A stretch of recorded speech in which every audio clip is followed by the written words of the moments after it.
Hi gang, we're here at the Edge Power Sports with the dirt bike motorcycle community, and we're going to work on some tips and tricks for parents that you can work with your kiddies out on getting their ride solid and making them feel more confident and making you feel more relaxed in the situation too. Some of the things that I see with parents trying to work with their kids out on motorcycles, one of the bad habits is they try to train their kid standing right next to them, okay? The biggest trick to get your kid to get their eyes up and looking out in the distance and able to actually react to situations is actually stepping back and getting out into their view a bit. So when you're working with your son, daughter, wee ones out there on their motorcycles, it's best to get out in the distance to where they can see up on them, okay?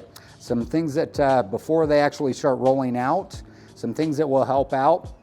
This is actually an old trick from a previous motorcycle course I used to teach. And if your kid has a clutch or even a centrifugal clutch on the motorcycle, this is a good way to get them used to actually a little bit of throttle control and just getting them used to where that friction zone starts engaging. So what helps out really good is get the bike fired up, have them just sit there and idling, and if they've never operated a motorcycle, you can actually just have your hand on their wrist and just start progressively rolling on and rolling off and getting them into that idea of that it's just a progressive input, not just mashing on it. The other thing that helps out too is this is something as a parent or as a parent coach you need to be mindful of is their wrist position, how they're approaching their throttle. Everyone's heard of the term called whiskey throttle, and I can almost guarantee that the reason why they get that whiskey throttle is they start out with their wrist packed way high up in the air. Well, as soon as that bike takes off, that bike's just taking them for a ride. They've got no control of the situation. So one thing you want to work on is their wrist position on how they're approaching their throttle. You always want to approach it with a wrist down position, and some hand signals that you can work with your child student is if they're starting out with a high wrist, you can be off in the distance, and if you see them setting up high, you've developed that hand signal with them and communicated with them already. If you smack your wrist, that tells them they need to get the wrist down to that proper riding position. So if it's set up high, smack your wrist, that lets them know, oh, I need to get my wrist down to a proper position. That way it's just gonna be little inputs versus big inputs in that elbow, and that'll keep them more in control of that throttle.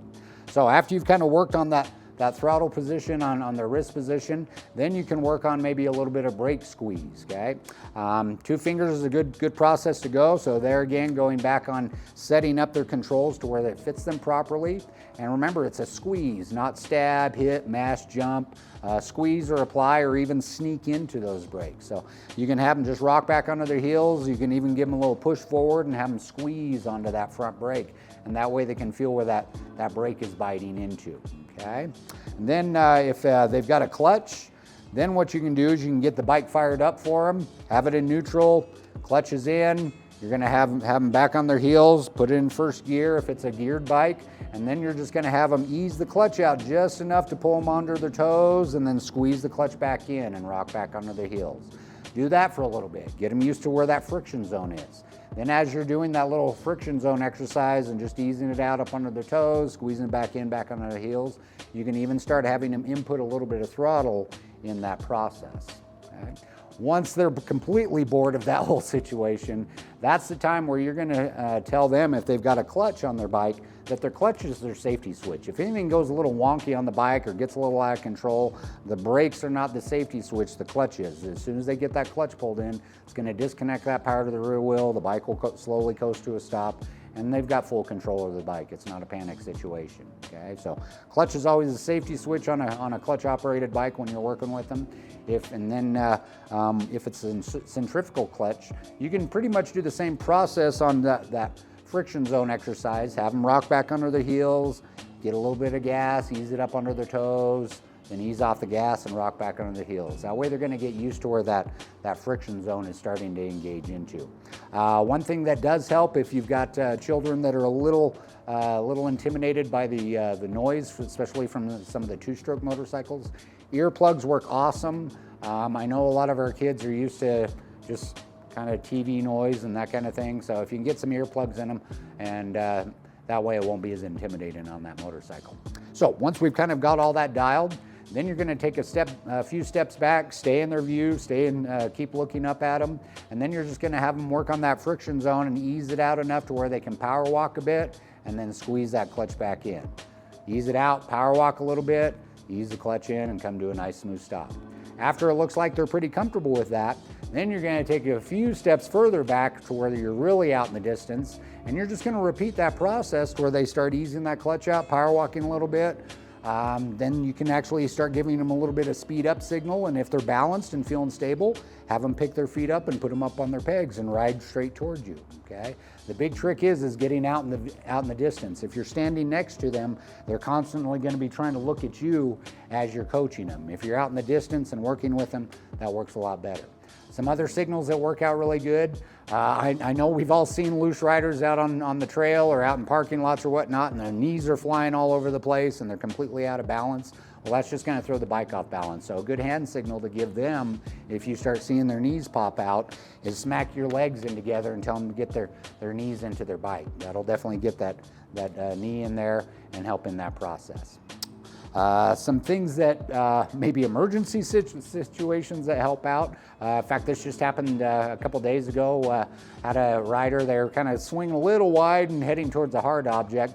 And I just had to holler, look at me, look at me. And as soon as I did that, their head turned, the bike swung right at me, got them out of that bad situation. They didn't even realize that they're in a bad situation, but they were staring at a big, hard, ugly spot, and it just smoothly pulled them out of that. So little things like that really help out. If you see them in a situation, just holler, hey, look at me, and it'll get that head popped around, and then they can get that vision up and get the bike running in the proper position. So hopefully these little tips help out.